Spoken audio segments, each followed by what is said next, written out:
different trades that's going on.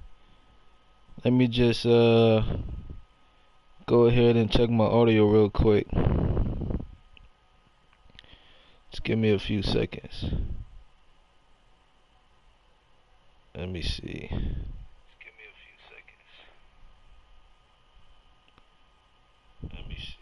Alright, so audio is good. Sorry if anybody is hearing double audio. But anybody who's been paying attention to the sports world uh, knows that Tobias Harris just got traded to the Philadelphia 76ers. I know there was a lot of other big trades, but I really just want to talk about um, trades that are going to affect potential contenders like the Rockets and the Sixers. The Rockets picked up Iman Shumpert and the 76ers picked up Tobias Harris, which I think was a really good move for them. Um, Looking at Tobias Harris, looking at his stats, I was looking at it earlier when I was thinking about how I was going to present my information for this video, and I saw that he was shooting at least 40% from three for like the past 2 or 3 seasons. Um, Going all the way back to the 2017-2018 season. He was shooting 41% on 5 attempts. 2017-2018 season, he was shooting 40% on 5 attempts still. And then this season, in 55 games, he was shooting 43% from three on 4 attempts. 87% free throw shooter, and averaging 20 points per game. Now I will say this: on defense, I was looking at those stats earlier as well. He's not the best defender, but he is 6'9", 235. So, while he may not be the best individual defender, if he could play at least decent team defense, I think Philly would be okay. Just looking at the stats from this year in 54 games, he was allowing the guy he's guarding to shoot 47.8% from the field, which isn't good at all. Um, he's most likely going to be in the starting lineup, so I'm going to go ahead and pull up Ben Simmons. I know JJ Redick isn't the best defender either, but I want to pull up his exact defensive stats as well. Let me see. Ben looks like he's a good defender. If I'm being honest, I don't really watch too much of the 76ers to know exactly how great of a defender he is. But the numbers don't lie. And looking at the numbers, he's allowing his opponent to shoot 44.8% from the field this year, which isn't bad. And if we look back at last year, he was allowing his opponent to shoot 41.4% from the field, which is great. So Ben has the potential, or is a great defender, just based off the defensive stats when he wants to be. Now let's go ahead and check out JJ Redick. I already know he's a great three-point shooter,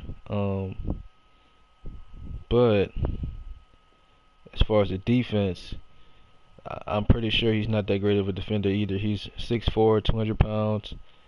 For his career, he's a 41% three-point shooter, which, like I said, I already knew that.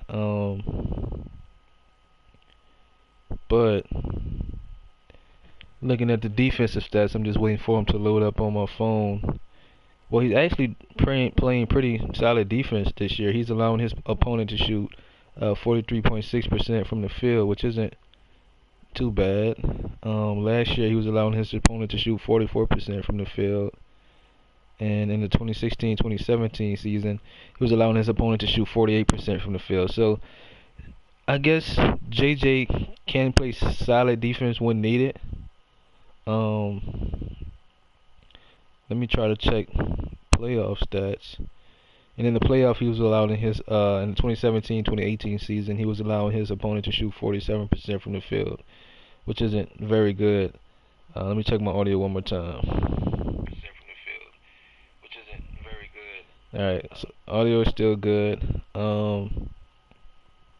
Jimmy Butler, we all know he's a pretty solid defender as well, but let me just go ahead and pull up his stats. So right now you have two solid defenders in Simmons and Butler.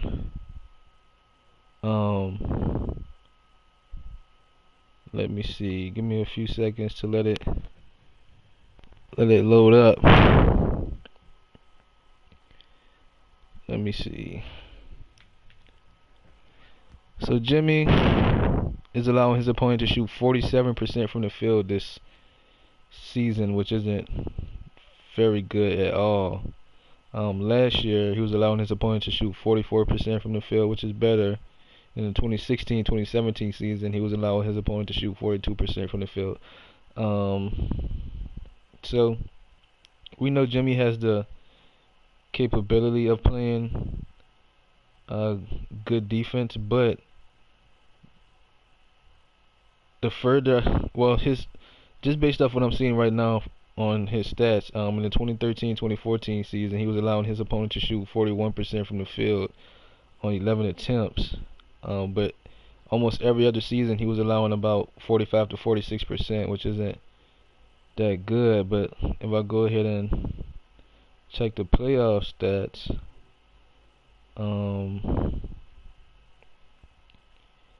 let me see. Well, in the 2014-2015 playoff, he was allowing his opponent to shoot 35.3% from the field, which is great. So, and that's on 16 attempts. So, Simmons and Butler can play defense. Let's go ahead and check out Joel Embiid. I know Embiid. I already know without looking at the stats. He's a good rim protector. The thing with him is going to be, can he guard the elite point guards and shooting guards and small forwards who can create their own shot? Can he guard those guys when he has to switch the screens? And he's not bad. I've seen him in a couple games. He's not bad, but he's definitely going to have to take it to another level in the playoffs if this Philadelphia team wants to make some noise. In this year, he's allowing his opponent to shoot 45% from the field on 17 attempts. And last year, he was allowing his opponent to shoot 40% from the field off 14 attempts. So that's actually really good. So I think Tobias is a really good pickup for Philadelphia. It's just going to be a matter of what are they going to do when teams start to really sag off of Ben Simmons in the playoffs, because we've seen in last year's playoff against the Celtics, they put Al Horford on him and basically just dared him to shoot. So it's going to be interesting to watch, but it's also going to be interesting to watch Ben Simmons operate with potentially four shooters. Embiid is not a great shooter. Looking at the stats, he's a 29% three-point shooter for this year, but he does have the potential to get hot at times. So it'll be interesting to see how Philadelphia does in the playoffs, especially with the big addition of Tobias. Tobias can create his own shot, not at elite level, but he's good enough.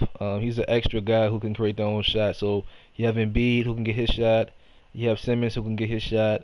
Butler can get his shot, and Tobias Harris can get his shot as well. But I still think Embiid is definitely the go-to guy as far as who can get their shot the most efficiently out of all of those guys. But having other guys who can get their own shot to give Embiid a break is definitely going to help the Philadelphia.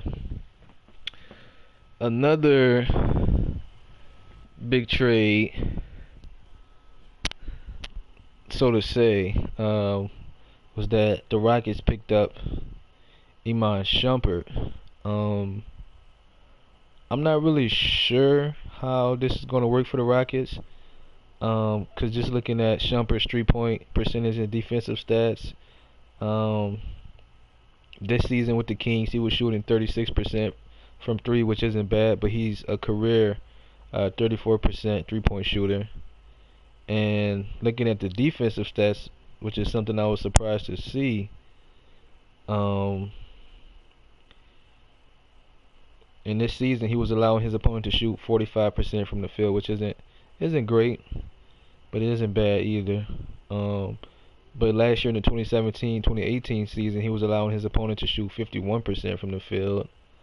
Um, but in the 2016-2017 season, he was allowing his opponent to shoot 42% from the field. And 2015-2016 season went back up to 46%. But if I go to the playoffs, let me see.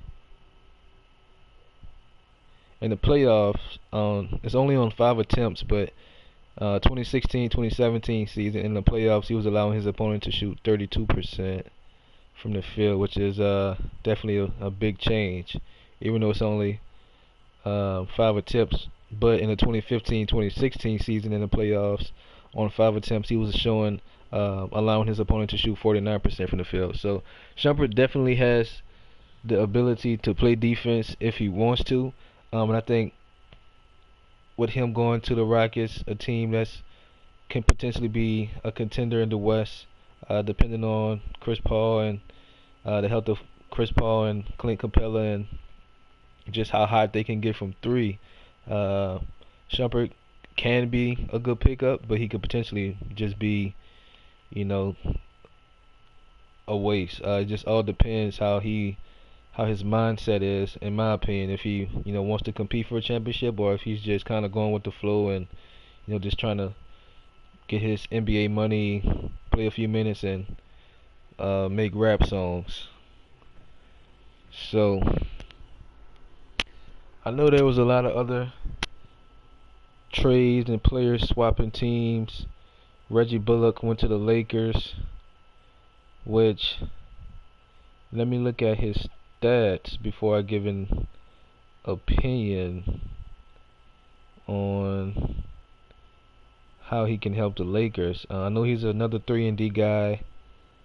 This year, on 6 attempts, he was shooting 38% from the field. And he is a career 39% three-point shooter, which is pretty good. And looking at his defensive stats, just need a few seconds to let it load up on my phone. In the 2018-2019 season, on 9 attempts, he's allowing his opponent to shoot 49% from the field. Going back to the 2017-2018 season, he's allowing his opponent to shoot 45% from the field of 8 attempts.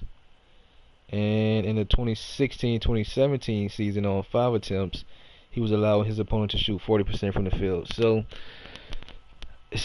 Reggie Bullock is another kind of similar to Iman Shumpert as far as the defensive stats. I guess if he, wants to play defense and try to lock down guys, he can. But if he's just going to be a 3-point shooter who doesn't play D, I don't see him really helping the Lakers at all. So it's really just going to depend on where he's at mentally and what he wants to bring to the team. So probably going to be making another video tomorrow.